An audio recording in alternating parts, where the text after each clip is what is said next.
Okay, so if diets worked, if willpower worked, all of us would have no problem with food. And so that is why I'm making this mini series for you, which is helpful because 2026 is around the corner. And so many of us say, I'll deal with this in 2026. I'll deal with this in January. But like what Henry Ford said, if you always do what you've always done, you always get what you always got. And the problem that I see with all the women I work with, myself included, is that we have old programming from our childhood of like food as a comfort, food as a distraction, food as love. Here's some food to stop crying. We're going to celebrate with food. And so we have all of these emotional reactions, but we don't know what to do with them and we don't know how to change them. Food became, so I'm going to remind you of my yo-yo diet. This is why weight loss will never be achieved by just going with a diet. When we were babies, that was our way to self-soothe. We had to communicate somehow that we needed to eat, right? That's how we survived. We regulated with food before we had words. We needed food to grow and develop and survive. Good job. You got your needs met. What we need to start doing, especially as kids, in the past, what would we do when kids started crying? We gave them a cookie or a sucker, or we were like, here, take this, stop crying. Now we say, it's okay to feel your feelings. It's normal that, like, that's, of course, cry. It's okay. Let me hold you. Let me comfort you. Oh, you hurt your knee? No problems. Let me allow you to be a human and have a human experience. A lot of us never learned that. We got in trouble, sent to our room. With teenagers, that's really tricky. As a normal human, a teenager is always going to test boundaries in some way. There's a book about how to hug a porcupine, raising teenagers, right? So it's like, I'm going to kick against to see how much do my parents really love me. I'm going to test them. I have 5 children. My youngest is 13. How am I going to reframe the way that I use food? If you didn't watch the last video, we were born as a baby. Once the baby was full, it stopped eating. And then as a child, we're told, eat this, finish your plate.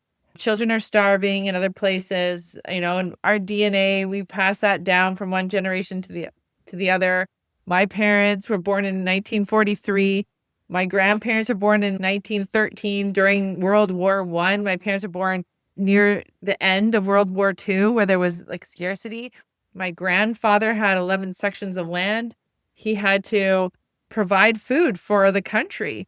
And so there was a lot of scarcity passed down through the generations. When we see wasted food, it's almost intolerable for me. I can hardly ever throw away food. It feels like a sin. It feels like I'm going to go to prison. So we all have our wiring. I have, 3 brothers and 2 sisters.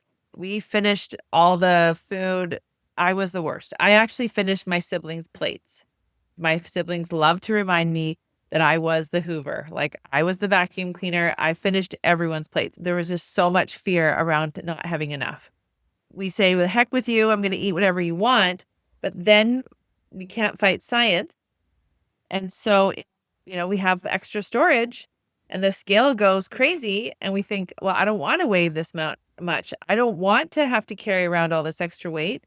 And so the way to solve this is to become an emotional adult.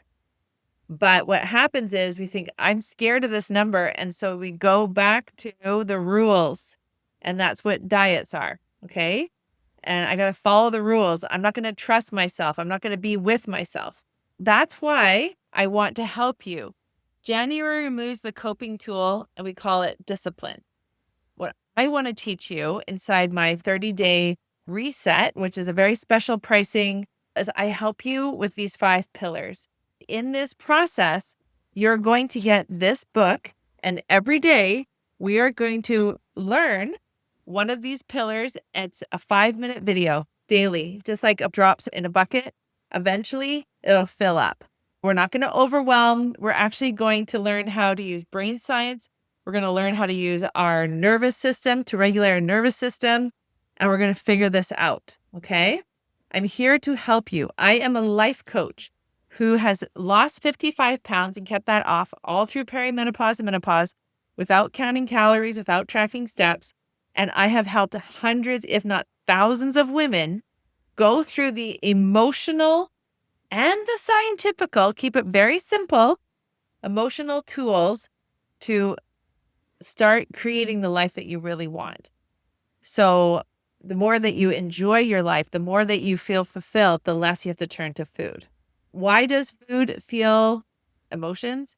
It's because we were taught as kids, food is comfort, use food as a distraction, food is love, stop crying, food is used to stop crying, to manipulate us into different emotions, to celebrate with food. We have to go into our brains and rewire that. And the more that we can get to the root of the problem, the better. I have a few more videos for you that are going to help you understand why, if willpower and diets worked, everyone would be skinny. And I'm going to help continue to encourage you to look at weight loss for what it really is.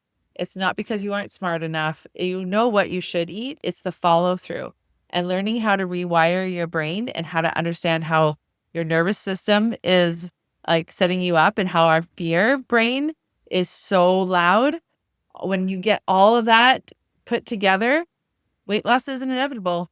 All right. Can't wait to see you. Check out in the notes. We have a training January 6th, January 8th, and don't forget about the early bird pricing for the 30-day reset.